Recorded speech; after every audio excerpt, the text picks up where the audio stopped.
Thoothukudi Sterlite ஆலையை நிரந்தரமாக மூடி தமிழக அரசு பிறப்பித்துள்ள உத்தரவு சரியானது என்று சென்னை உயர்நீதிமன்றத்தின் தீர்ப்பை எதிர்த்து ஆலை நிர்வாகம் தரப்பில் தாக்கல் செய்யப்பட்ட மேல்முறையீட்டு மனுவை தள்ளுபடி செய்து உச்சநீதிமன்றம் உத்தரவிட்டுள்ளது. தூத்துக்குடி ஸ்டெர்லைட் ஆலை விவகாரத்தில் சென்னை உயர்நீதிமன்றத்தின் முடிவில் தலையிட வேண்டிய அவசியமில்லை. இந்த வழக்கை சென்னை உயர்நீதிமன்றம் விசாரித்ததில் எந்தவிதமான வரம்பு மீறலும் இருந்ததாக நாங்கள் கருதவில்லை. ஆலையில் நடந்துள்ள விதிமுறை மீறல்களின் அடிப்படையில் இந்த முடிவுகள் எடுக்கப்பட்டுள்ளது என்று ஸ்டெர்லைட் ஆலை தரப்பில் தாக்கல் செய்யப்பட்ட மேல்முறையீட்டு மனுவை தள்ளுபடி செய்த உச்சநீதிமன்றம் உத்தரவிட்டுள்ளது.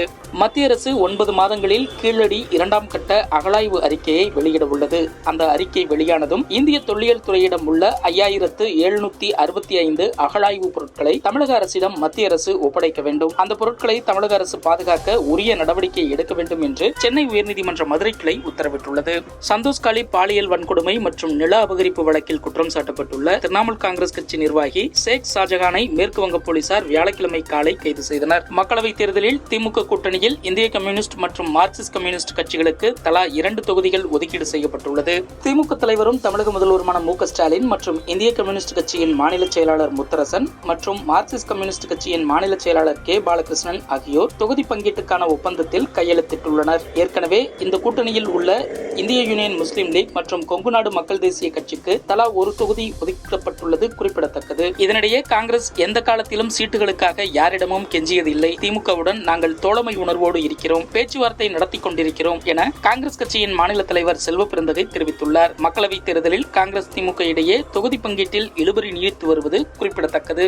வெள்ள நிவாரணத்துக்கு கூட பணம் தராமல் இரக்கமற்ற ஒரு அரசாட்சியை நடத்தி வரும் மோடிக்கு திமுகவை குறை சொல்ல எந்த தகுதியும் இல்லை என்று முதல்வர் ஸ்டாலின் கூறியுள்ளார். இது தொடர்பாக திமுக தொண்டர்களுக்கு அவர் எழுதியுள்ள கடிதத்தில் திமுகவை பற்றியும் திமுக அரசை பற்றியும் அவதூறுகளை அள்ளி வீசியிருக்கிறார் பிரதமர் மோடி. அவர் கொண்டு வந்த திட்டங்களுக்கு நாம் தடை போடுகிறோமாம். எந்த திட்டங்களை கொண்டு வந்தார், எதற்கு நாம் தடையாக எப்படி இருந்தோம் என்று பட்டியல் போட்டிருந்தால் பதில் சொல்ல வசதியாக இருக்கும் என்று குறிப்பிட்டுள்ளார். குழு மாநிலமான இமாச்சல பிரதேசத்தில் அனல் பறக்கும் அரசியல் நகர்வுகள் நடந்த வண்ணம் உள்ளன. மாநிலங்களவை தேர்தலில் கட்சி மாறி வாக்களித்த காங்கிரஸ் எம்எல்ஏக்கள் 6 பேரை சபாநாயகர் தகுதி நீக்கம் செய்த நிலையில் அம்மாநில முதல்வருக்கு எதிராக மாநில காங்கிரஸ் தலைவர் பிரதிபா சிங் போர்க்கொடி உயர்த்தியுள்ளார். மாநிலங்களவை தேர்தலில் அந்த 6 எம்எல்ஏக்கள் கட்சி மாறி வாக்களித்தனர். அவர்கள் வருத்தத்தில் இருந்தனர். ஏன் அவர்களுக்கு வருத்தம் இருக்காது என சிந்திக்க வேண்டும் என்று அவர் குறிப்பிட்டுள்ளார். மக்களவைத் தேர்தல் கூட்டணி தொடர்பாக அரசியல் கட்சிகளுடன் பாஜக சார்பில் பேச்சுவார்த்தை நடத்த 7 பேர் கொண்ட குழுவை அக்கட்சியின் மாநில தலைவர் அண்ணாமலை அமைத்துள்ளார். அந்த குழுவில் எல். முருகன், அரவிந்த் மேனன், சுதாகர் ரெட்டி,